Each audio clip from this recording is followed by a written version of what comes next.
Good evening, ladies and gentlemen. Welcome to Captain's Log, the show devoted to discussions and insights into pop culture with an emphasis on cinema in the occasional themed episodes. This is your captain speaking, Jose Valle, and it's time for us to begin our transmission.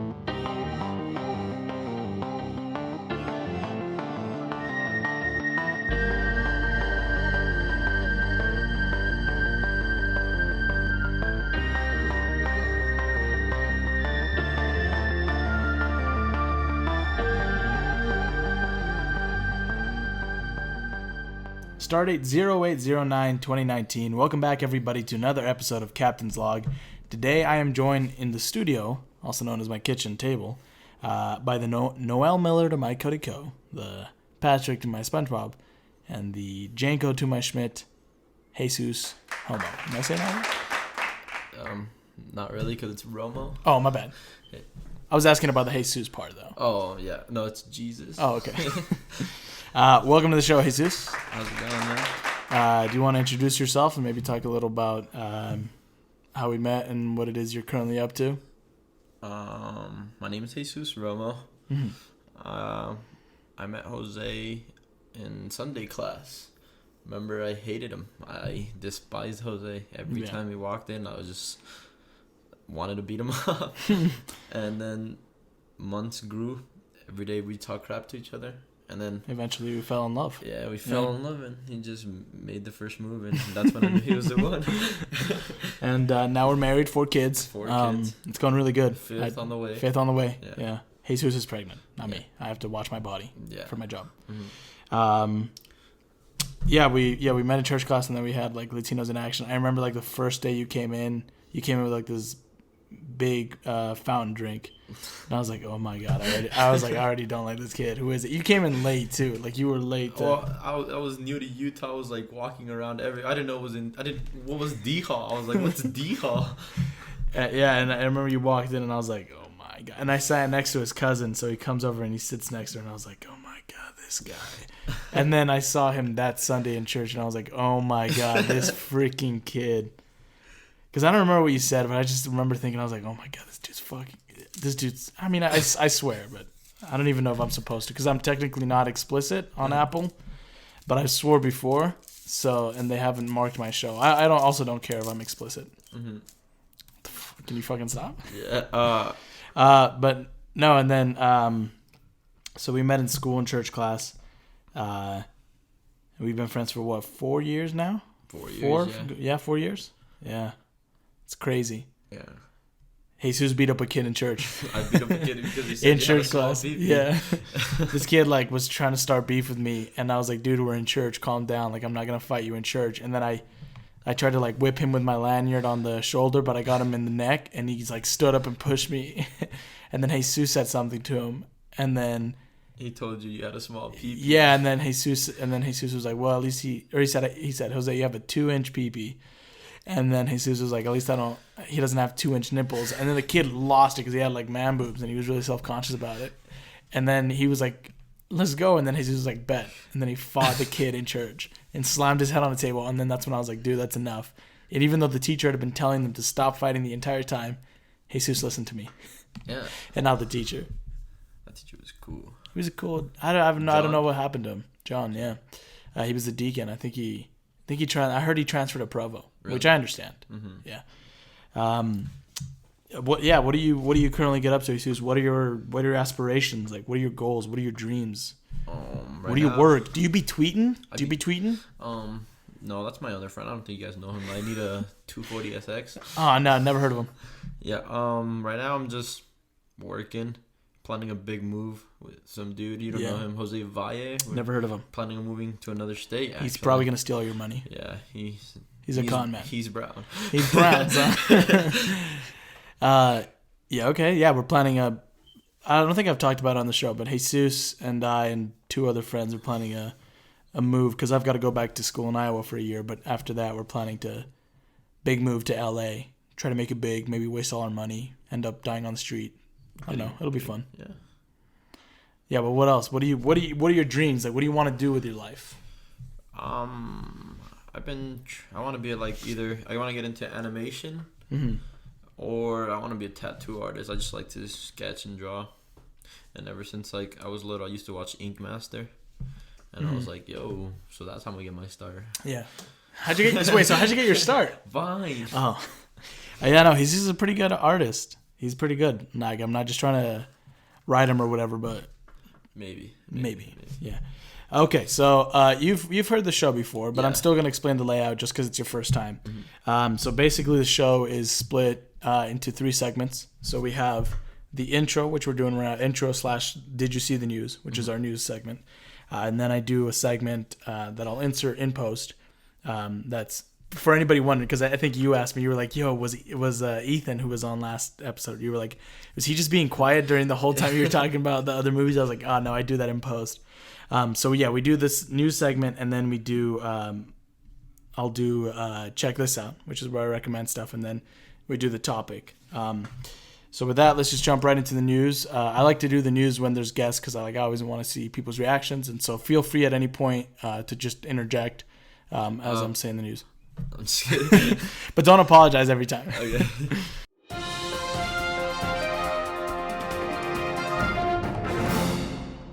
Did you see the news that Lionsgate's newest thriller, Scary Stories to Tell in the Dark, has opened with a solid $2.3 million in more than 2,500 North American locations in just Thursday night previews. So it was made on a budget of $25 million, which isn't that much for a movie, and it's not a big franchise film. So as far as like just Thursday night previews, it hasn't even premiered yet. That's not a bad opening. I think it'll make pretty good money. But yeah, that was like everybody's book. Like it was always checked out in elementary. Yeah, I remember that. Yeah, you never could get it. I would always check it out, and then I'd start reading it. I was like, nah, I can't do this. I remember they had the La Llorona one there, and I was shook. I was terrified. But then again, I would go check it out again. Yeah, no. So like Jesus said, so Scary Stories is based on the series of children's horror books. Guillermo del Toro, who's you're from Jalisco, right? Mm-hmm. Yeah. So we're both from Jalisco, which is a state in Mexico. Guillermo del Toro is also from Jalisco. He's from Guadalajara. He went to the University of Guadalajara. So he's a producer on the project, and it's directed by Andre Ovdral. He directed a movie called Troll Hunters, which I guess is decent, which is why they chose him for this. It's PG-13. It's set in 1968 America in the small town of Mill Valley, where a book of series is written by a young, troubled girl from the 1800s, and it becomes real for a group of teens. I'm probably going to go see this. I want to. I wish they would have released it during Halloween. When are they releasing it? Yeah, I think it's coming out already, because if it made money yesterday off Thursday night previews, I think it should premiere today. Yeah. It's loud, huh? Are you gaming PC? Yeah.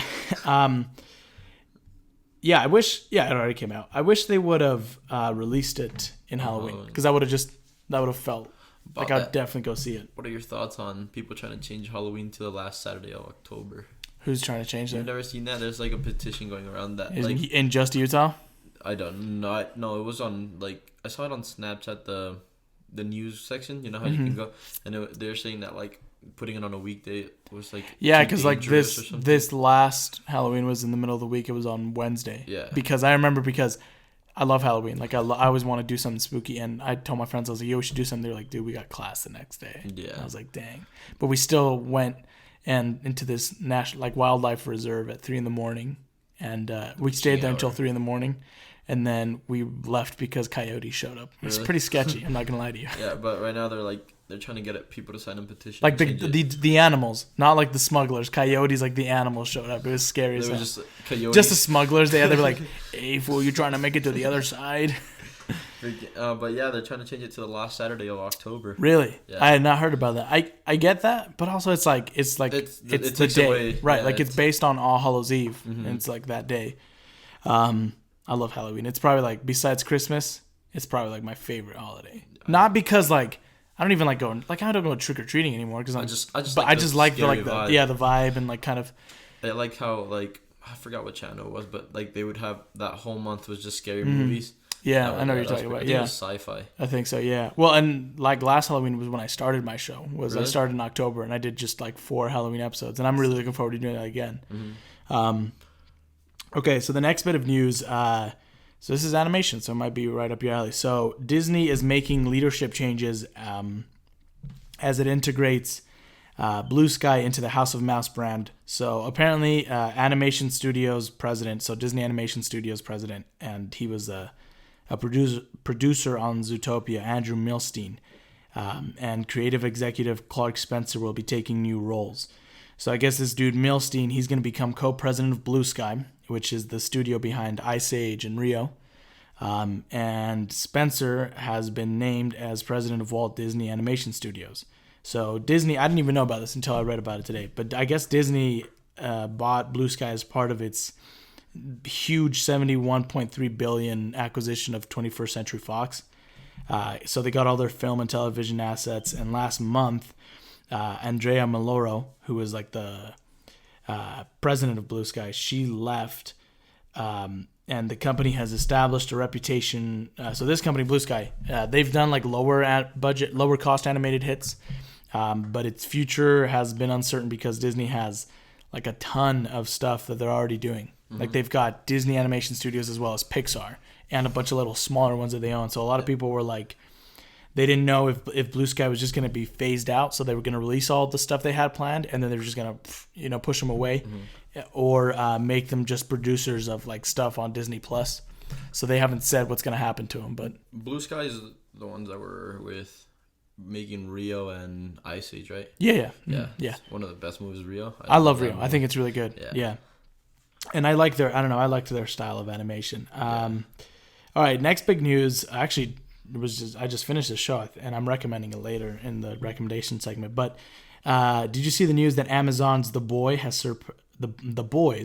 has surpassed expectations, becoming one of the most binge shows in the Prime catalog since its release, July 26. So Jennifer Salk, head of the Amazon Studios, she shared her reaction to how The Boys has performed, saying, quote, "We are thrilled that The Boys has surpassed our predictions for viewing in its first 2 weeks and has become one of our most watched Amazon original series by our Prime Video customers. This creates great momentum and excitement for us as we get ready for season 2. End quote. So Amazon actually renewed this show for a second season before the first season even came out. And the show was executive produced by Eric Kripke of Supernatural. I don't know if you've ever seen Supernatural, but he was like the main guy behind it. Mm-hmm. And Seth Rogen was also producer, and so was Evan Goldberg. So production has already started on season 2, which hopefully means that the next batch of episodes won't take long to get here. Eric Kripke weighed in on the situation, saying, "I'm so beyond thrilled with the response to season 1, and mainly it's made me get my ass in gear and work even harder on season 2. I don't want season 2 to go bigger. I want it to go deeper. A more intense, more insane, more wrenching, more character-driven season. It's my one and only goal to make season 2 even better than season 1. I'm not gonna get too into it because I'm recommending this later, but it's a really good show. Like I just finished the last episode like 30 minutes before you got here. Jesus, it's really good. Yeah, I haven't seen it, but you were talking about it yesterday. I don't have Amazon Prime, but I've been trying to get it. Yeah, it's pretty good. I would say just sign up for the trial and watch that, and then if you don't like, I like Amazon because everyone they keep getting better at producing stuff. Mm-hmm. I think they're gonna start. I have like a hate-love relationship with Amazon because I don't really agree with the fact that they're this multi-billion-dollar company that doesn't pay taxes and whatnot. Mm-hmm. Like they're this giant conglomerate that's probably gonna own the world, but I like the stuff they make as far as production stuff. And then finally, did you see the news that one of the writers of Endgame has revealed in the commentary track to Avengers Endgame that Bucky Barnes doesn't seem all that shocked when Cap doesn't return, saying, "Yeah, I think it's clear from Sebastian's performance here that he's been clued into Steve's decision. Why would he say, 'I'm going to miss you' if it's going to be 5 seconds? So director Joe Russo also confirmed this, saying he knows. Now, we don't know the extent to which what Steve told him, but he clearly told him something." So you know how like at the end of Endgame, I always wondered that too when I watched it. At the end of Endgame, when Cap is returning all the stones, he says to him, he's like, "I'm going to miss you, old buddy," or whatever. And then he's like, "It's only going to be 5 seconds," or whatever. And then he leaves, and then he doesn't come back. And like he does not, like Bucky's not even surprised. He just like walks away, and then he sees him or whatever. And he's not like... So people were like, "Oh, well, Bucky knew," and then now the writers were like, "Yeah, he knew that he was going to do that. He knew his plan." Yeah. So that's all the news we have.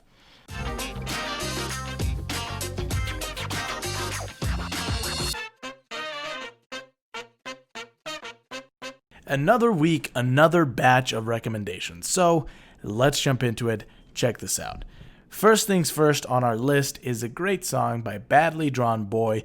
It's called The Time of Times, and for any Ryan Reynolds fan, this is used at the end of Definitely Maybe, which I might have not recommended on this segment yet, but I know I've written it down to recommend at some point. It's a really good movie, but they use it at the end of the movie, which is where I first heard it, and it's a really good song. I really like the sort of beat of it. It's very Cat Stevens, which I kind of love. That I would even say that's its own subgenre of, I don't even know, like feel good folk music. But it's, I don't know, it's like kind of repetitive lyrics, but it's basically like this, like just. It's talking like the lyrics are like, "Oh, sweet morning, is your head not right? Did you hear my warning? This is the time of times. Your head feels like your body. Your mind is close behind. There's a teardrop on your shoulder. Says this is the time of times." So it can be interpreted in a bunch of different ways. I mean, you can interpret it as it being a song about the end of the world, the time of times, or you could interpret it as it being a song about saying like, "This is the time of times. This is the time to live. This is the time." The best time we're going to have together, and this is the time to enjoy yourself. I always like it just because it's one of those songs that I have on, like, I have a special playlist dedicated to fall music, to music that I listen to around fall time because it's my favorite season. And I like adding to the sort of element of it. And this is a song that's on there because every time I listen to it, I'm always like, yeah, this gets me in the mood. I don't know, just like the rhythm of it, the sound of it, the tone, the lyrics, it's kind of like a weirdly dark, cheery music, which is like very much like reminiscent of like Tears for Fears, Everybody Wants to Rule the World, or Simon and Garfunkel's Hello Darkness, My Old Friend, The Sound of Silence. But yeah, it's pretty good. I recommend it. It's just a really good ballad. It reminds me actually a lot of the sort of George Ezra style of music, which I talked about last episode. Pretty darn good song. Definitely recommend you checking out.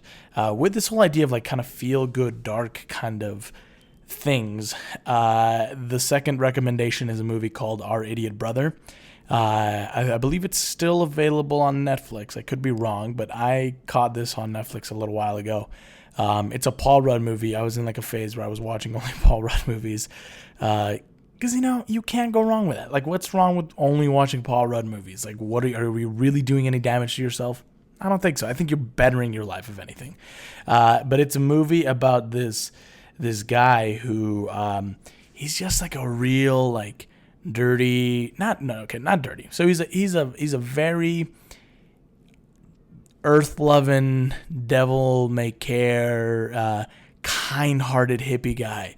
And Paul Rudd plays that part so brilliant of this just like goof, aloof, like this empty-headed granola muncher who just continuously gets screwed over in life because he's so nice and he's so naive that he just allows himself to be put in these bad situations. And it's sort of him going through his three sisters and each of them not wanting to take care of him. They all feel like their life is being ruined by him when he's really just trying to do his best to help them out. And, because he's pointing out the realities in their lives that they don't want to face, they resent him for it.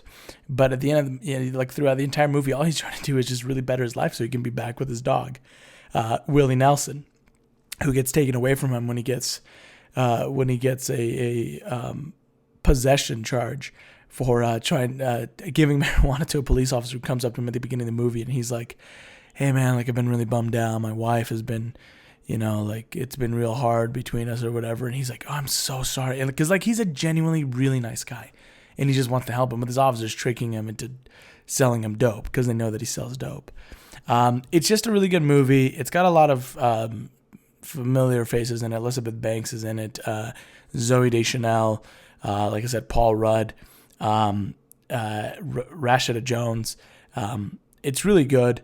It's like one of those really good feel-good kind of take a moment and think about yourself and your situation kind of movie. Like, maybe are you this person? Are you Paul Rudd's character? Or do you know a Paul Rudd character in your life? Are you mistreating them? Are you taking advantage of them? Should you be more like Paul Rudd's character and be more loving, be more caring, but also not allow yourself to be taken advantage of like him? I don't know. It's just a really good movie. I definitely recommend it for you to check out. You should also check out Chronicle. Chronicle is an amazing film. The guy who did this later went on to make not such an amazing film, which was Fantastic Four reboot. There's a lot of people who argue that's not entirely on him. That might be on the studio's involvement. But I'll just say Chronicle is really good. And it's something that he did that was really good. Chronicle is a story of these three friends who you have Michael B. Jordan, who's this very popular student body president, Mr. Cool. And then you have Dane DeHaan, who's a very lonely, nerdy, abused, broken kid. And then you have his cousin, who is played by Alex Russell. And it's the story of these three guys, these three friends, who one day after a party, they find a meteor that crashed through the ground and it created this sort of cave. And they go down there and they explore it. And it's a found footage movie, but it's done right. And Dane DeHaan, his character's the one doing like all the recording, because he buys a camera to like document everything that's going on in his life. And they find this thing, and they start like getting headaches and whatever, and they wake out, and then eventually they discover that it gave them superpowers. They go back to it, and it's been like taken out. It's been covered up by the government and stuff. But then the movie is just like them trying to get a hold of their powers. And it kind of explores their relationship, and it's a very like high school centric kind of movie where it's like, the typical coming of age kind of thing. But it's really good because, and I'm gonna get into a little bit of spoilers here. I'm not gonna go super in depth into this movie because honestly, I could do a whole episode on this, and I might later on. Chronicle's a really tough emotional movie because it's a superhero movie, but at the core depth of it, like if it's at its core, it's an emotional movie about abuse and trauma and what it can do to a person's mentality and their mental health wrapped inside of a superhero movie, right? This kid, Dane DeHaan's character, I believe his name is Andrew, he's real broken because of the abuse that he faces from his dad. So when he gets these powers, he's sick of being pushed around, right? And eventually he gets really good at using his powers, way much than the other guys. And which by the way, the powers are like telekinesis. I think it's mostly just telekinesis, but they learn to be able to like do flight because of it and stuff. He gets real good at these powers, and he's like, we should be using these to like our advantage to fight back against these people who've been taking advantage of us or whatever. He ends up going bad. And his cousin is the one that ends up having to take him down. But it's just such an emotionally driven movie because at its core center, it's about, was Andrew really wrong? Well, yes, he did some horrific things, right?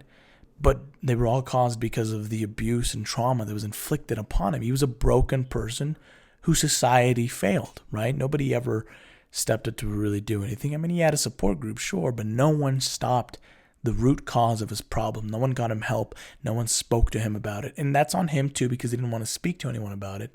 But it's sort of this tale of just what abuse and trauma can do to a person. Now imagine if that person had these extraordinary gifts. What would they do? How would they break? And once they broke, how horrendous would they be? And it's really, really good. I really like the aspect of it being a found footage movie, found footage film, because it sort of makes it feel a tad bit more realistic, so to speak. And I really like that they get around being able to use the cameras in non-first-person view by making it that Andrew is controlling them with his telekinesis. And it's really good. It's a really good movie. Really well acted. Really well done. Young Michael B. Jordan. Can't go wrong with that. Dane DeHaan. I love Dane DeHaan. I love Dane DeHaan. Yeah, I know a lot of people don't. I'm going to be one of those people that actually did like him in Amazing Spider-Man 2. I don't love everything that happened with his character in Amazing Spider-Man 2, but I like that he was in it because I like Dane DeHaan. He's a good actor, I think. I think he's had some good roles, and I think he's had some bad roles. Speaking of bad people with powers, that transitions into my next recommendation, which I just finished today as I'm recording this episode, but I was planning on talking about it anyway, which is The Boys. I might even do an episode on this. The Boys is a Amazon original series based on an existing comic property, and it's the story of this world of superheroes where superheroes are basically corporations. They're completely controlled by a corporation, their image, their brand, their actions, their names, their powers. And because they're controlled by these corporations, and because they're basically not just invincible physically, but as a symbol and as through their status, they do horrible things. Oh man, they are just terrible, terrible blokes. These superheroes, they kill thousands of people every year because of casualties, but they get away with it because it gets covered up. They rape, they sexually assault, they do all these horrible things, but the public still sees them as these amazing grand figures. And there's a group of guys. I won't get too much into spoilers with this. But there's a group of guys that aren't okay with that, and they set out to do something against it and fight back and expose this corruption and this fraud, this scandal that's going on with America's symbols, which are these soups, these heroes. And it's really, really good. It's so dark. It is. I don't recommend this for anybody under 16. I wouldn't say watch this. Even 16, I would say, they didn't hold back. Amazon didn't hold back at all. It's definitely TVMA. There's blood. They don't shy away from the true violence and gore. There is sex. There is sexual assault. There's not any rape, which yes, technically yes, there is, but not any. I don't know, nothing too graphic. But it is a graphic show in terms of language. What is shown on screen in terms of violence, what's shown on screen in terms of sexuality. But it's really, really good. If you want to watch a show that's subverting the genre on its head, much like I felt like Umbrella Academy did, then this is right up your alley. I really liked it because it was very much like Umbrella Academy vibes in terms of it's a much darker show. If you want a break, or you're looking for something a lot better than the lightheartedness that's found on CW, which I love the CW shows, but if you want something completely different, this is a show for you, pal. It's really good. A lot of these guys aren't like super known actors, which is a crazy thing, except for Carl Urban, but they're all really, really good. The world around it feels real. It's very fleshed out, and oh man, it's so good. I don't want to get into specifics because it's just barely premiered, but it's good. You've got to watch this show. You've got to watch this show if you're a comic book fan. If you're not a comic book fan, I would even say, yeah, check it out because it's a little different than the lightheartedness it's a little different than what's normally being put out there in terms of like your Marvel and your CW shows and whatnot. But that's what I got, folks. Now let's get back to 37 Jump Street. No, wait, that's not right. That can't be right. Buddy cop movies, they're awesome, right? Except not all the time. More often than not, they're cheesy. They get it all wrong with pseudo-patriotism. But give Phil Lord and Chris Miller a buddy cop movie based on an 80s television series in which young-looking officers go undercover to stop crime within the American education system, and you throw Channing Tatum and Jonah Hill as the leads, well, then you might have something on your hands. And that's exactly what we're talking about, 21 and 22 Jump Street. All right, so we're just going to get into sort of a discussion on what we liked, what we thought, whatever other tangents that come from it, and so be it. But first, Jesus, you want to tell me what the story of 21 Jump Street is? What was the story? What do you mean? Like, tell me what the movie's about. Oh, it's just two friends. Well, not even friends. They start off hating each other because one's an extreme jock, and the other one's I don't want to say nerd because he wasn't that smart, but he's a Slim Shady. Yeah. He's a not so Slim Shady. And they start off like hating each other in high school. Then high school's done. They both sign up for the police academy, and one of them's not good at the learning part, and the other one's not good at the physical part. Yeah, and that's when they like team up. They help each other. They use each other's strength, and they become really good friends. And then all that, they become police, and then they patrol a park. Yeah. And then from there, they just they mess up. They arrest some guy and forget to read him his Miranda rights, and then they get sent to the Jump Street program. Yeah, with Ice Cube as their captain. And then from there, they get sent to high school, and normally this happens, but with undercover cops. But Yeah. one of them gets too into Yeah, their one of them gets lifestyle. way too into it. Yeah, and he starts like applying for colleges. Yeah. But like throughout the movie, he falls in love with this girl, but he forgets that he like sidetracks from his mission. But they do end up busting it. But like throughout the movie, you can see their differences, and you can see how he's like more and more getting into it. Like there's one part when he's like, I saw a college application on your desk. And he's like, I don't know how long this is going to last, dude. Eric is getting into Berkeley, and honestly, so could I. Yeah, and I'm just like, that's really good acting. I like how they did that. But at the same time, I'm just like... like the entire time we were watching it, we were both like, oh my God, he's way too into this. Yeah. Like he's way in too deep. Yeah, but then they shoot the boss's pee-pee off. Yeah. And yeah, that's how... All right. So basically it's two buddies. They go undercover to infiltrate a drug system going on at this high school. Mm-hmm. And shenanigans happens. All right. So I just have a couple bullet points here. We're just going to talk about them.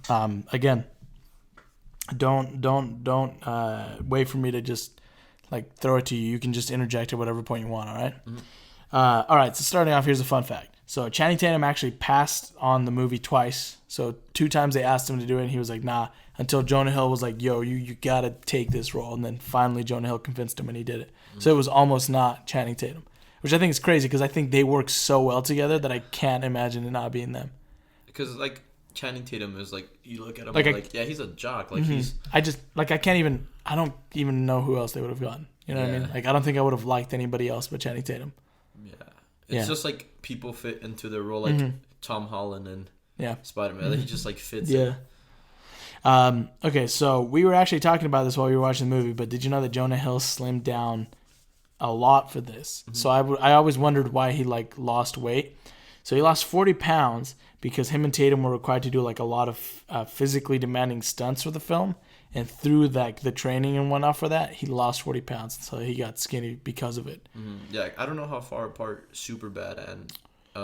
Superbad was like 2007, and then this was 2012. So he was, because 2007, Jonah Hill for Superbad, he was... Well, even I think the couple of roles before this one, he was still pretty big. Yeah. Because he did that one where he's like the babysitter or whatever, and that was, I want to say like 2010 or something. Yeah, but... It was good. He lost weight. Yeah, and then he gained it again, all of it. For which movie? War Dogs. He got really big for War Dogs and for Wolf of Wall Street. And then lost it again. And then for lost 22. it all. Yeah. Well, and now he's like super skinny. Yeah. Well, not super skinny, but like compared to how he was, it's crazy. Imagine that. Like actors, like have you seen Michael B. Jordan for Creed? How like he gets built. Yeah. Or Christian Bale. Who's the one that he got like extremely skinny. Yeah. Like dangerously skinny. Yeah, for The Machinist, and then he did Batman right afterwards. And then got built, It's crazy. I really like at the beginning of the movie when they have like the really stupid like cheesy haircuts. I thought those were so funny because Jonah Hill has like the Slim Shady looking, and Channing Tatum has this like long like mullet hair. I thought it was so funny because like obviously. You look at it and you're like, well, it's obviously not their hair, but at the same time, you're like, it kind of fits these characters. Like, they would have that in high school. Especially the Schmidt one. Yeah. And Jonah Hill's hair. Those baggy-ass jeans. Yeah. I really like the theme in this. The main theme of this movie, like when it plays the, like, da-na-na. You know what I'm talking about? Like the movie. You know what I'm talking about. The song? Which song? Song? Like the main movie theme of this movie. Oh, yeah. I really like it. I think it's really good. I really like the park montage because I think that's a really good introduction to the characters. Because not only does it let you see that these two like they're dumbasses and they're goofballs, but they're also like they work perfectly together. And I think that just that little park scene is a really good introduction to kind of their dynamic and how well you kind of see like who is who in the thing, but also there's how they connect and interact with each other. Mm-hmm. I don't know. What do you think? I like it. Like it's funny too. I really like that. I think it's funny. I find it so funny and like cool that like it's a really athletic person. Yeah. And then him, but like they fit together really good. They like it's really cliche, but I think it's a little different. You know. Yeah.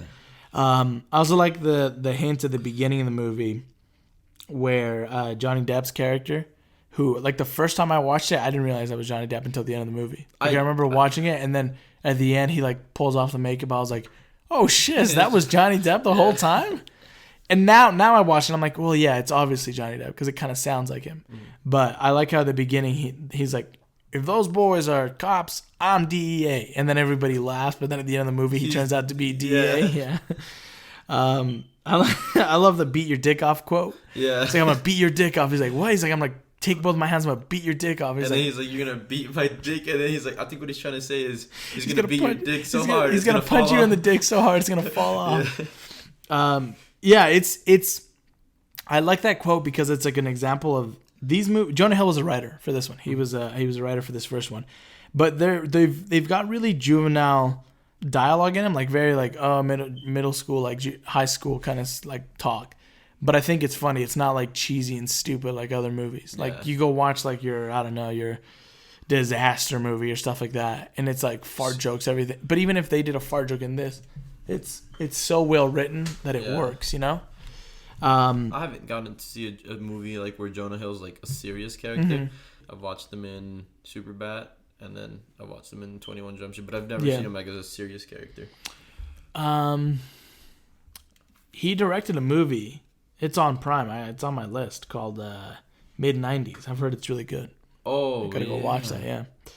I really like Ice Cube's character in this, in both of them. He's so over the top. Like he's a very like stereotypical character, but it works. Like, you know what I mean? Like it's not like it's, I don't know. They explain why, you know, because immediately he's like, I know what you're thinking.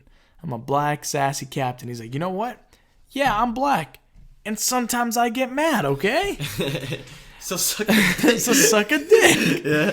And I like that he's basically the same character as the guy from Ride Along, but I like him a lot more in this. And I like Ride Along, but there are points that when I watch that movie and I'm like, oh my god, Ice Cube's character is just like way too much in this. Like he's such a prick, and it's like basically the same character from Jump Street, but I think he's a lot better in this because I don't know, maybe it's just because he like it makes more sense for him to act the way that he acts because he's in charge. Yeah.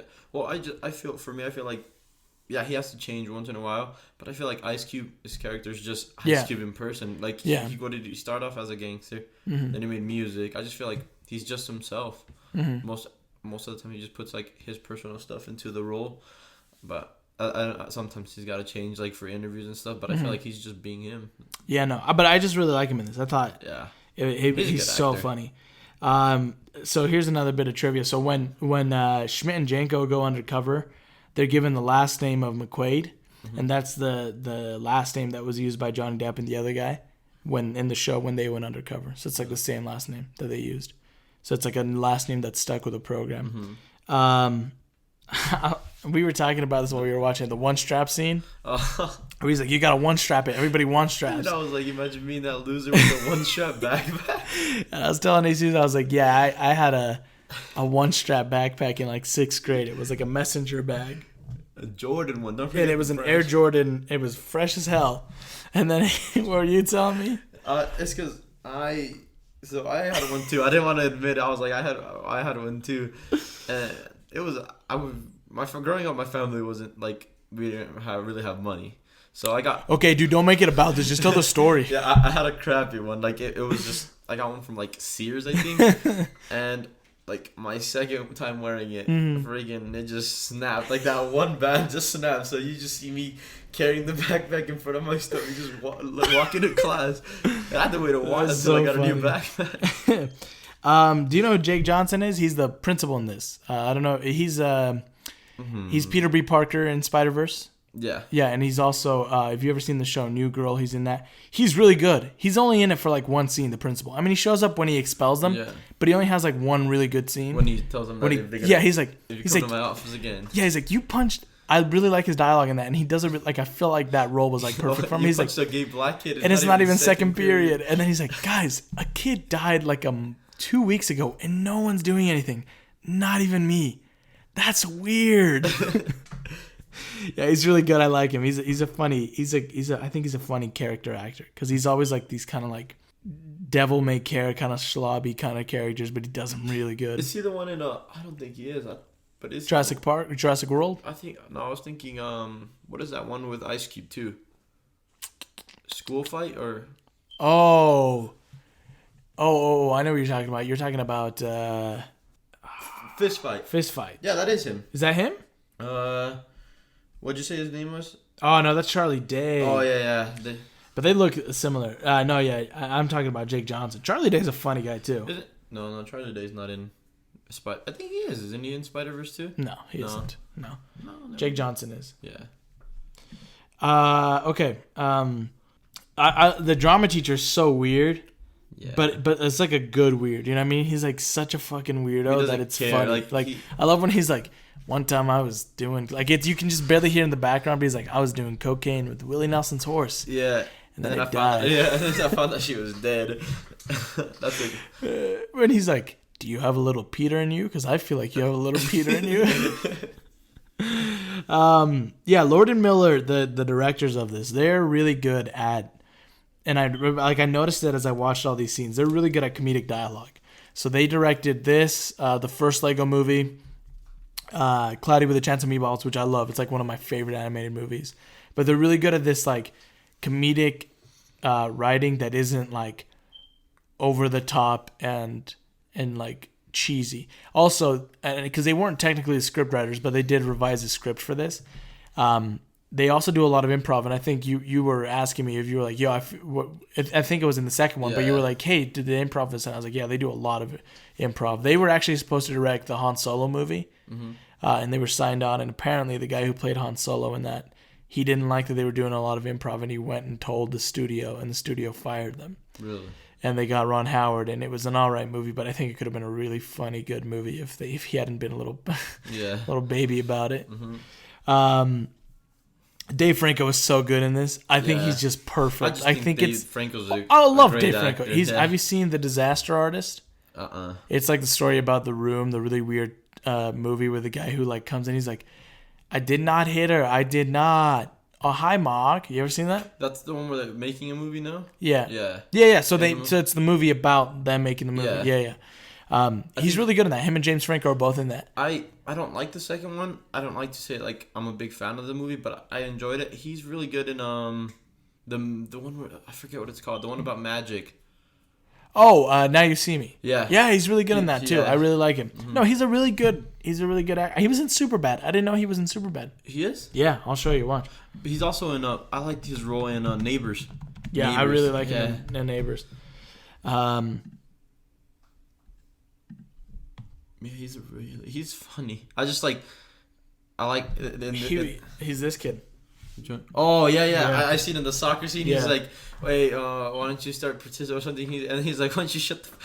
But he's like, what the? He's like, what the fuck, Evan? We're down 2 points. Fucking calm down, Greg. It's soccer.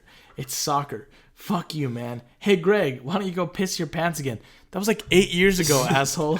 Yeah, no, I in this movie I love the fact that he's like one of the drug dealers. But he's he's so soft. Well, he's such a soft fucking like. I feel like that's we were talking about this. Like the shit he says is so weird.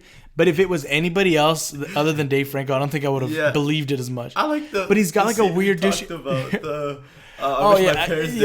there's a scene, and I think I put it on here where they're going to Eric's house, and he's like, yo, so your parents are just Schmidt. He's like, your parents are just cool with us being here. He's like, yeah, they don't really care. He's like, dude, you're so lucky your parents don't love you. And he's like, haha. Yeah, and he gets like super sad for just like a second, and you see it on his face, and it's so good. Like the small, like when at the final climax scene, when the girl's like, "Are you gonna help me?" and he's just in the limbo, like,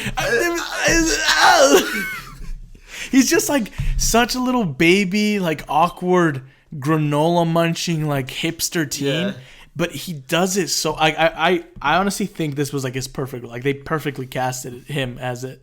Like he's just such a douchey, privileged, white kid. But he's like that kid. But he's also the kid that you would be like, like, yo, this douchey. Dude's chill. He's like, he's like privileged, but like, I kind of want to hang with him. Yeah, I kind of want to hang out with him. Yeah. Weird as when he's singing the song when they're all hanging out.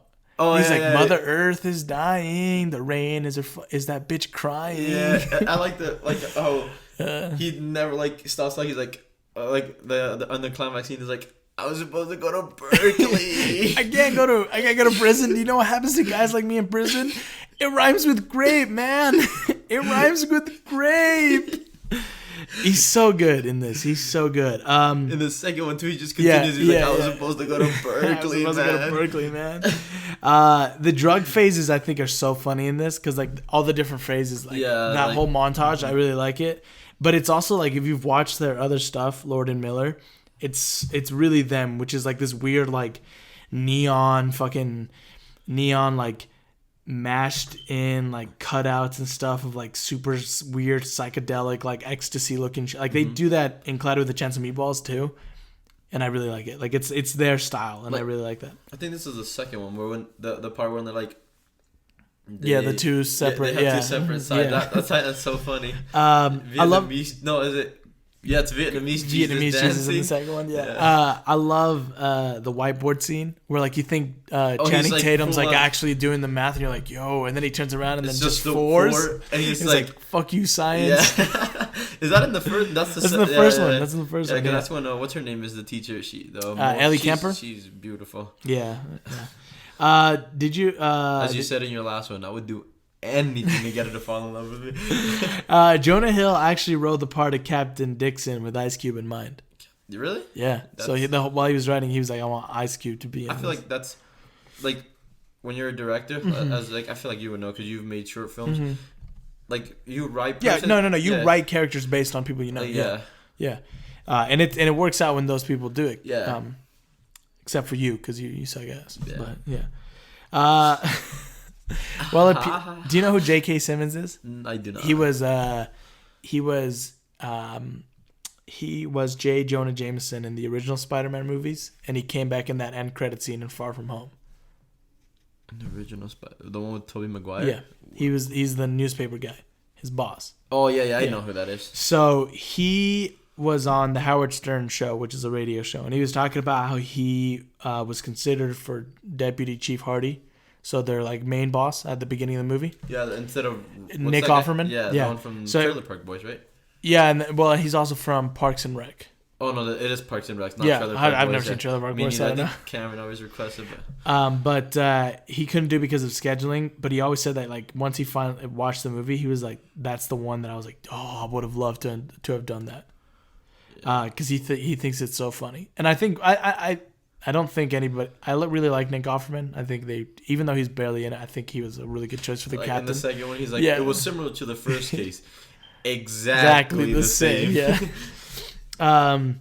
Did you know that Schmidt's first name is Morton and Janko's first name is Greg? And like their real characters? No. No.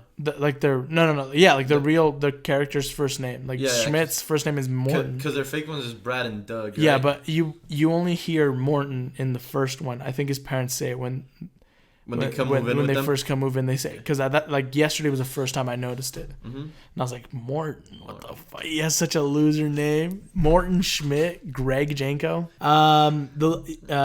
I like the explosion joke, like, because the entire time they're like, yo, oh my God, it's going to explode. And then, like, does all these dramatic zooms in and whatnot, and then it doesn't explode. Oh, and then the guy shoots the oil tanker, and it just says oil and fuel. And then flammable? Yeah, and then he, like, his bike sparks, and you're like, oh my God. And then, like, it zooms out on the bridge, and then nothing. And then it's just a chicken truck. Yeah, he crashes into a truck of chicken, and then, like, it just blows up. Channing Tatum's like, that's what exploded? I like that suit up scene. When they're getting ready for prom. Yeah, I think that's like one of my favorite scenes. I love that scene just because I didn't get to, but I wanted to wear a white suit of prom so bad. It's just, and I love when they pull up in the limo and then the doves. Yeah. And then he just chucks the fucking box back. And the box just says doves. Yeah. It's got fucking air holes in it. Yeah. I really like that they brought back Johnny Depp for this, and I think it was really cool that they not only brought him back, but like he was his original character instead of just being like, oh yeah, those movies don't exist. Because I always, whenever they make a reboot of something, I'm like, just make it like based in that universe and just bring the old characters back for cameos. Like you don't have to completely undo it. Yeah, sometimes when they bring an old character, like they give him a different part completely. Like like the Ghostbusters movies, the new one. Yeah, and then like have you seen Hulk when like the original Hulk is like the male? Yeah, I think? Yeah, he's the. No, the chief of He's the police. No, he's the security officer. Yeah. And that's the original one. Yeah. I don't know. Like, I like that he was like, yeah, we were also jump shit. Like, I was like, cool. I mean, they die. Yeah. And that sucks. Because I remember the first time watching it, I was like, neck. yo, they just killed him. Yeah. They just introduced him. Yeah, they shoot him right through the fucking neck. I don't know. Overall, I think the first one is a really good buddy movie about like getting past like insecurities and having someone to depend on, and then like sort of like the importance of communication. And I like how sometimes you can relate to them. Like especially in the first one with like Schmidt beginning. You come into high school, you're insecure for every little thing. Yeah, I love his little prayer scene. That's so funny. He's to like, Korean Jesus. He's like, this time. He's like, yo, Korean Jesus, I'm really scared. The first time it was really hard for me, and he's like, I just don't want to mess it up again. And then the Ice end. Cube comes the end is that a good? I don't know how to end it. The end, Ice sure. Like, yo, leave Korean Jesus alone. He got other shit to take care of. He got Korean problems. But yeah, no, you were saying you relate to him because I remember going to high school. I was terrified. So scared. Coming in over there, I was Palmdale. I was not. I don't know. It wasn't like as scary, but coming here was because I started high school here. Like as I moved to Utah and started high school, so it was not just a new school; it was a new state. I was terrified. Yeah. I was like, I just. You got jumped. Yeah, I went to the highway and I was like, Korean Jesus. Yeah, I don't know. Overall, it's like a really good movie about like the importance of communication and like relationships. And that sometimes you have every right to be sketched out by PE teachers because they're probably drug lords. Yeah. Mr. Archer, my middle school PE teacher, he's probably dealing drugs, dude. The guy with the bikes, The badminton club. The badminton club. Yeah, he had fucking cocaine in the rackets. And the little birdie. The little birdie, Okay, second one. Basically, I'll do the story for this one. Basically, it's the same thing it's exactly the same as the first one. No, so they make the whole joke throughout the entire thing of the second one where they're like, this is just like the first one. It's everything the same, but it isn't, right? So they're going to college instead of high school this time, but it's not as easy because like college kids aren't dumb, and they like the entire time everybody's like, are you guys cops? Like, I swear you guys are cops. And then this time there's a bit of a twist. But yeah, they infiltrate a school to try to find these dealers. But yeah, it's a little bit different because there's a twist, and the twist is, and we'll get to the twist. Yeah. Spoiler alert. Spoiler alert. You haven't watched the movie that came out in like 2004? I always hate when people are like, spoilers. I'm like, yo, that movie came out like 15 years ago. Like, if you haven't seen it, I hate it, but at the same time, like, I appreciate it from. Have you seen Watch Mojo? Yeah. Yeah, they always do their like. Yeah. Spoiler alert is spoilers included for a movie that came out in 1910. But then there's people that are like, oh, I haven't watched Endgame, and it's been out for like what? How long?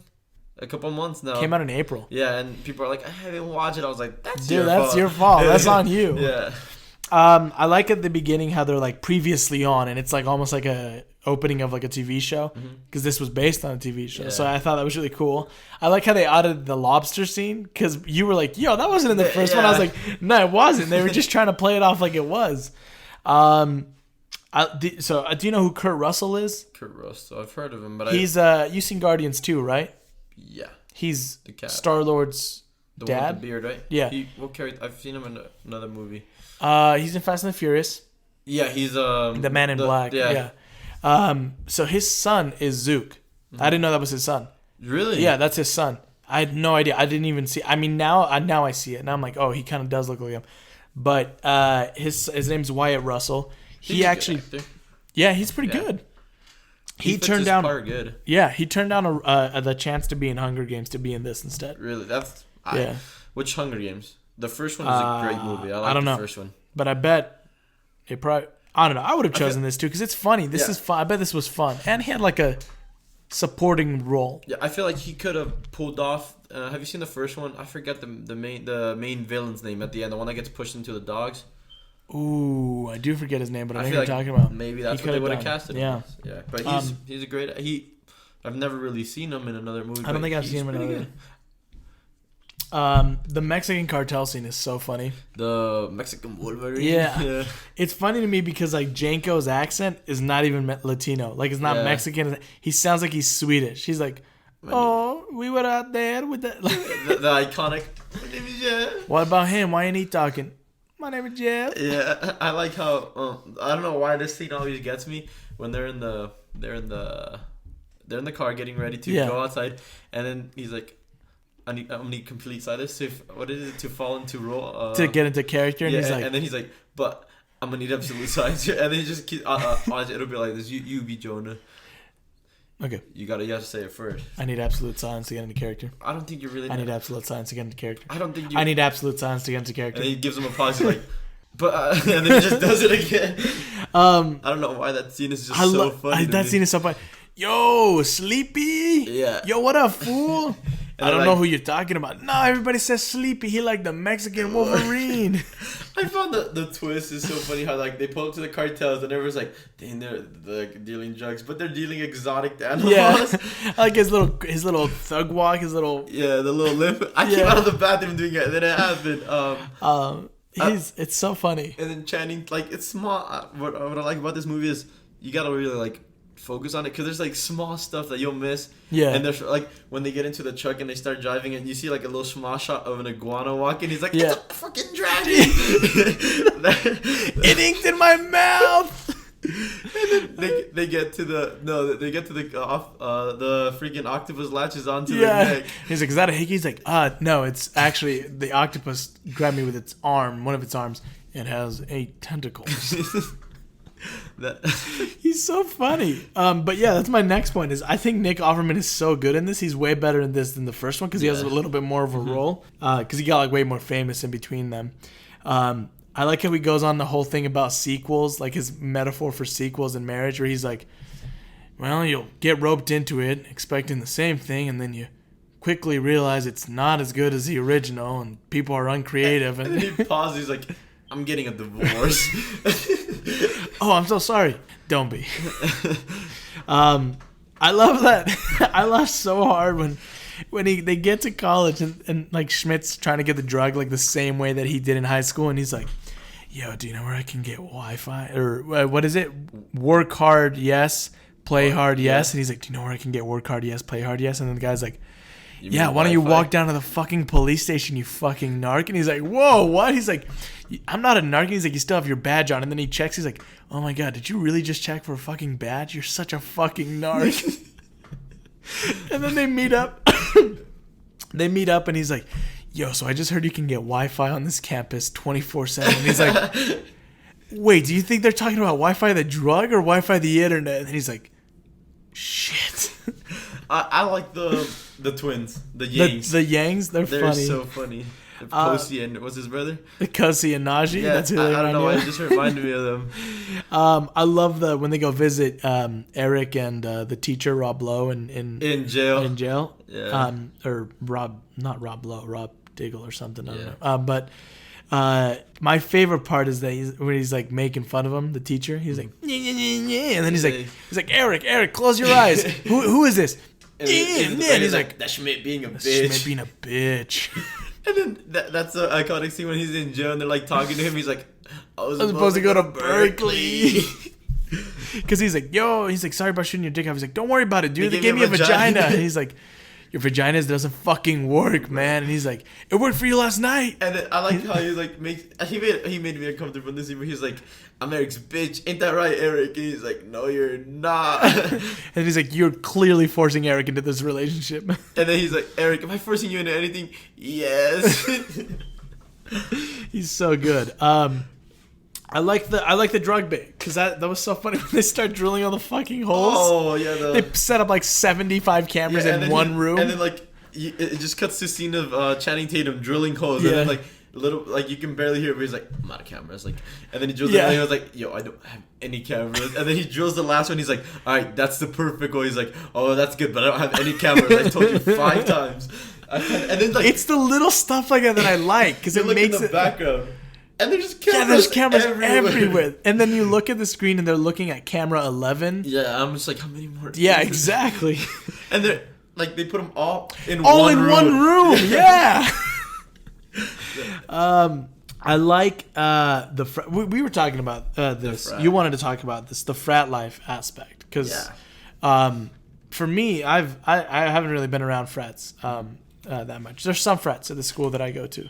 But I feel like the frats at my school are a little different than other schools. And we were talking about whether or not we would want to do that because, you know, movies and stuff, they make it seem like it's constant partying. Mm-hmm. And from what I've heard, it's not. I mean, they do party, but like the frats in my school, they do like community service and stuff. Yeah. And you were like, yo, would you be in a frat? And I was like, nah, like I'm just cool with just chilling with my homies. Like I don't want to pay to have homies. Frats are expensive. And I know that you make like frat dudes be friends for life. Yeah. You know what I mean?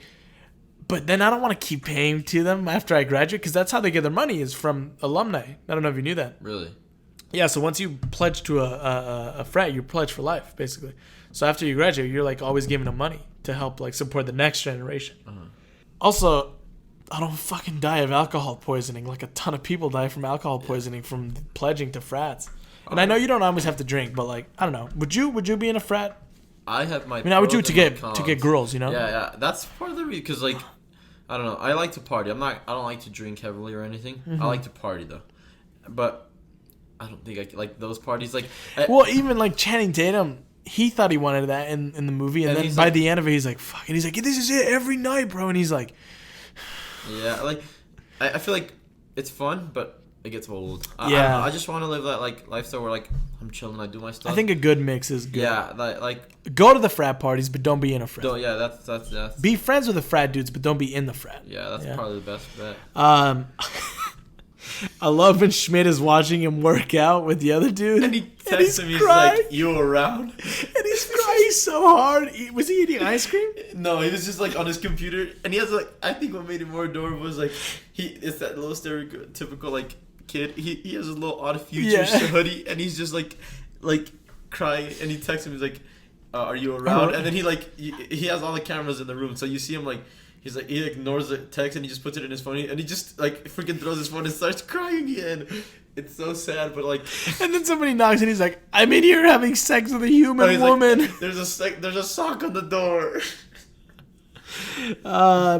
Okay, so this is the twist we were talking about. So they go to therapy with the psychologist or whatever. To like do couples therapy because they're trying to steal a file and the psychologist finds them. Mm-hmm. And then they're like, "Oh yeah, we're here for couples therapy." And he's telling them that, like, they might be embedding. And then he explains what embedding is, and that's when you latch on to the first information that's given to you, even though there's other contradictory facts. So I could tell you right now, I think somebody robbed a liquor store, and the man I think he was Asian. And then you just you latch onto that, even though everything else says he wasn't Asian. Maybe he was Mexican and he was 5'4", and I'm saying he's a 6 foot Asian. Mm-hmm. But because I gave you that information, you're like, okay, I'm looking for a 6 foot Asian. So I think it was a really good twist because the entire time they were like, it's the same as the first one. It's the same as the first one. But then, because the whole time the first one, it was about the dealers not being the victims, but in this, the victim was the dealer. Yeah, she was the one dealing it, and she died, or she was probably killed by the girl who was actually selling the drugs, which was a roommate. Like I just thought about that because she fell out the window from a room because she was high. But what if the girl killed her? Yeah, you know what I mean. Anyway, but yeah, it's revealed that the whole time they thought it was a Zook guy. Zook was just buying the drugs; he wasn't dealing them. Yeah, and it's revealed that it's a really fat, annoying roommate. Yeah, she reminds me of the girl from Pitch Perfect. Fat Amy? I don't like them both. I don't like Rebel Wilson. Yeah. I don't have anything against her personally. I just don't like her style of acting. I think she's so annoying. Rebel Wilson, Fat Amy. Because every movie she's in, she's like, "Oh my God, look at me, I'm fat." And it's like, you don't have to do that, bud. Like, you don't got to do that. I love the... when they go into the library... And he's like, because it's a callback to the first one, right? Because in the first one, they almost get caught in the car. And he's like, "Yo, pretend to be giving me a blowjob." And then this time it's flipped around. Now it's Janko pretending to be giving Schmidt a blowjob. Yeah. And the guy comes around the corner and he's like, "Yo, dude, you're interrupting the best blowjob of my life." And then he's like, "Oh, don't worry. It's just two faggots over here." And then he gets up. He's like, "What did you just say?" It's like, it's 2014. You can't call people faggots. You can call them gay. Maybe you can call them queer if you're friends with them and they're a really cool person. Yeah, but I'm not in the mood. I don't know. And then he's just like, he's like, and then what's his name's in the background? What does Schmidt say? He's like, he says something, and then it pisses off Janko, and Janko's like, "For once, can you just let me?" Yeah. And he's like, "For once, can you use your head?" He's like, "You want me to use my head?" And then headbutts the guy. I like when he's like, I'm your best nightmare. No, wait, I'm your worst nightmare. I like the scene right before they go into the library. It's like another small scene that you barely... But he's like, where were they? The book place instead of the library. Where do kids get books from? The book place, the library. Did you just say the book place? I like how... Oh, my favorite thing was like how Ice Cube, even though he got shot in the foot and he's injured, he's so... he's still so damn sassy the entire time. Like, she's like, keep moving. He's like, I got shot in the foot. I'm going to take my time. He's like, you can push me all you want, bitch. I'm walking how I want. I got shot in the foot. The entire time, he's still sassy as hell. Did you try to kiss me? When they're like mid-fight. And she's like, wait, whoa. Were you trying to kiss me? No, I don't want to kiss you. Whoa, are we gonna have sex? No, what? And Jesus leans over to me before it starts. And he's like, yo, this is us. And then I was like, what? And then they got to were you trying to kiss me? I thought we were trying to fight. Because we always do that. Yeah, like one of us will go in for the kiss and then the other goes in for the punch. Because we've been married for 4 years. Yeah. So I think it's fine. Fifth kid on the way. Fifth kid on the way. You're pregnant with a fifth. Yeah, it's crazy. Harold. Where did you get your start? Vine. Oh, okay. The spring break scene in Puerto Mexico, which was actually filmed in Puerto Rico. Really? Yeah. I thought it was gonna be like Puerto Vallarta or Cancun or something, but it wasn't. I like that you were the one that pointed this out. There's a club restaurant that's called Gringos Pendejos, which translates to dumbass white people. Yeah. So I read this, and this was actually interesting. I was thinking about it. So for the theatrical run, so when it was in theaters, there was a small cough that could be heard during the Sony logo. So like the logo would come on, and then someone would be like, they did it like to be funny, but they had to take it out of DVD and Blu-ray copies so that people wouldn't think someone was in their house. Really? Because imagine you hadn't seen the movie, you buy it, you're watching it, and you just hear... Like, wouldn't you be like, who the... What? I would be tripping so hard, dude. That's weird. That's so weird. I was thinking about that, and I was like, yeah, I probably would have tripped. I probably would have stopped the movie and be like, who the hell's in my house? Yeah. I think that's so funny, though. I think they should have kept it, honestly, so people would have freaked out and shot, like, their dog. Their dog. Call the SWAT and have the SWAT come and shoot your dog. We in no way endorse the shooting of dogs by SWAT teams. The testicle statue, so this is a bit of fun fact here, is a reference to a similarly odd statue at Tulane University, which is where they filmed. I almost went to Tulane. They sent me a scholarship package, and I was like, nah. Probably why they have the same mask. It's probably what. Yeah. So as we were watching this, I go to William Penn, which is the Statesman, and then in the movie, the Metro City Statesman is what they are, and they have like almost the exact same mascot. They don't have the same colors as us, but like the exact same mascot. It's crazy. Probably because it's the Statesman. Oh, maybe I don't know. Maybe I don't think so. That sounds really dumb. Sorry. In the end credits, Bill Hader and Anna Faris have cameo appearances as a villain and an ally. So Bill Hader, he's like the evil chef guy. Mm-hmm. And then Anna Faris, she's like the pilot lady at the end credits. So they were both in Cloudy with a Chance of Meatballs. Mm-hmm. They were the two leads, which was also made by Lord and Chris Miller. Mm-hmm. And then the ending montage. That is so funny. I think it's... Here's the thing. I would watch a 23 Jump Street. I think they should have done 3 and then been good. But I get it. Like, what else would they have done? Yeah, which is the whole point of the ending, is to be like, oh, they're going to keep milking this until whatever. I think it's so funny, though, the part where they replace him with Seth Rogen. And he's like, Captain, does Schmidt look different to you? He's like, what are you talking about? He's like, I got new glasses. He's like, yeah, I got new glasses. And then he comes back and he's like... Seth Rogen, like, right before he cuts off, too, like, he's like, they're not going to notice. He, like, says it's small. And then when they come back with Jonah Hill, he's like, Schmidt's good to have you back. What contract dispute? I don't know what you're talking about. Yeah, I really like the ending montage. That is so funny. The Russia one? The Russia one. Foreign exchange students. Art school, dance school. That's when Jonah's like, finally something. That's the dance school, yeah. I love that. Yeah, I really like that. The preschool or Sunday school. That's what Sundays, it is. Yeah. And then he's like, let's go, Jenkins. It's Janko. Oh, let's go, Janko. That's the one where they replaced him with Seth Rogen. Yeah, that's it. Overall, I think the second one is a pretty solid follow-up to the first. Like, I think it's building on like the... Normally, some people can't like Yeah, normally sequels aren't as good. But this one, like Alvin and the Chipmunks, the Squeakquel, yeah. not as good as the first one. I'm not gonna lie to you. And Shipwreck, not good either. But I don't know. I felt like they built on already established characters and the tone, which was like key for me. Is that they built on the tone and they didn't just change it completely and like take it in a different direction, which a lot of movies do. Mm-hmm. Like I haven't seen the second Paul Blart. Really? But I've heard it's a little different. It's a way different than the first one. Mm-hmm. I like how if they flipped it around and they had like Schmidt experience like the pain that Janko felt in the first one. Like he wasn't the cool one now, but he got a girl, so he shouldn't complain. I don't know, another good buddy movie, except this one is exploring the idea that like sometimes you feel weighed down by your loved ones, but through communication you can get to a point of realization where like your friends and those who care about you don't actually drag you down, but they lift you up. Sometimes you can relate to that. Like sometimes a friend you'll be good at something and I'm just like in the way. Mm-hmm. Like I feel like I can relate to that. I feel like there's always that one. Well, yeah, because you drag me down. Yeah. Fuck, man. No, I feel like there's always something that like you might just need to do by yourself or with different people. Like yeah. That's why I don't try to get involved with like your movie production because that's not like my strong suit. So I'm not gonna be like, yo, like I want to do it. Like come on, yeah. So I feel like I can relate to that fact that like sometimes you just need to, like, even if it's your best friend, you just need a small break to do your own stuff. I just need like some break, like a break, you know, just like some time off. Mm-hmm. I think we should investigate other people. I feel I like how he says that. Yeah, he's like, did you just say we should investigate other people? That's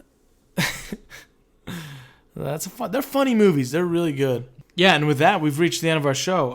Jesus, as we start to wind down, do you want to tell people where they can find you?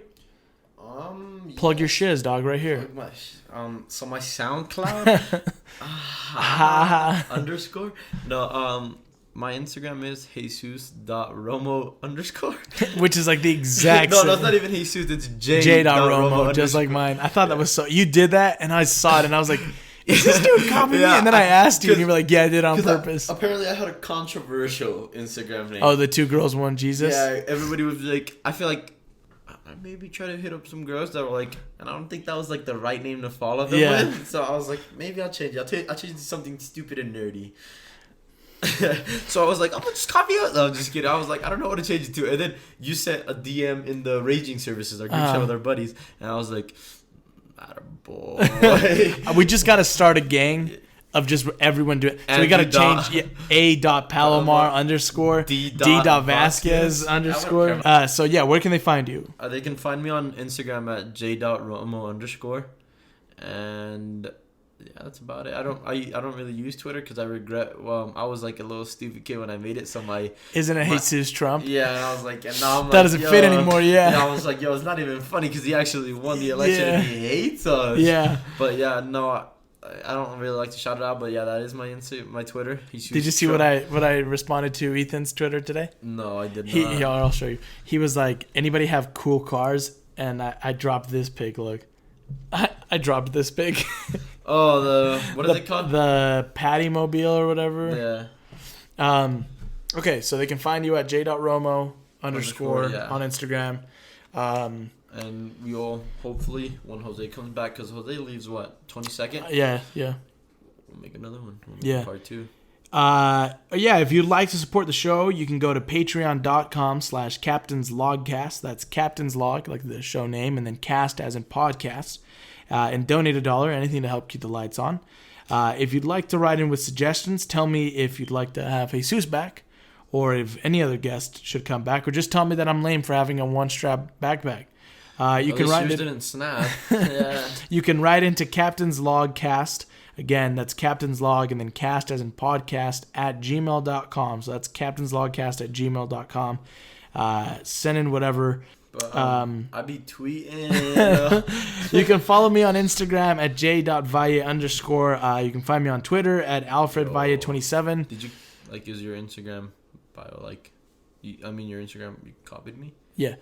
I think I'm going to start a Twitter for the show. So I'll probably put that up because I only retweet political stuff and I don't even want to follow me. You can find me on YouTube as Jose Valle. Valle. Pretty soon there's going to be 2 short films that I'm wrapping up shooting on next week, and I've already started post-production on one of them, completely finished what I have, and then I'm starting post-production on a second one. So those will go up. That Static in the Shadows, those will be up on there. You can see me in the shadows. You can see Jesus in the Face shadows. reveal. Yeah. I'm trying to think of what else to shout out. I want to shout out my mom. Thanks for being here. Make sure to tell your friends and family about the show if you enjoy it. If you don't, it's fine. Don't worry about it. Don't tell me. I don't need to know that you don't like it. Yeah. You just got to subscribe and download on Apple Podcasts, Spotify, Google Play, and I just recently found out that it's on like every directory now. So I just found out like it's on this random like podcast app that I didn't even know existed, and I looked it up and I guess it's on there. So you can pretty much find the podcast anywhere now. You can find it on YouTube too. I post the video episodes there, but it's not any different. It's just if you don't want to listen on a podcast app. But yeah, with that, ladies and gentlemen, we've reached the end of our show. Tune in next week at the same time and on the same frequency for another episode. I've been your Captain Jose Valle, and I've been joined today by Starfleet stalker Jesus Romo. What? I didn't know what position to give you, so I just gave you the position of stalker. Nice. Stock boy. Stock boy. Yeah. Oh, you stock. from Walmart. Wow. What do you want to be? What do you want to be, like? Science officer, doctor, Stalker. Stalker. Yeah, I just want to stalk at Walmart. Yeah. And we've reached the end of our show. Until next week, thanks for listening, and goodbye. Thank you for having me. Love you.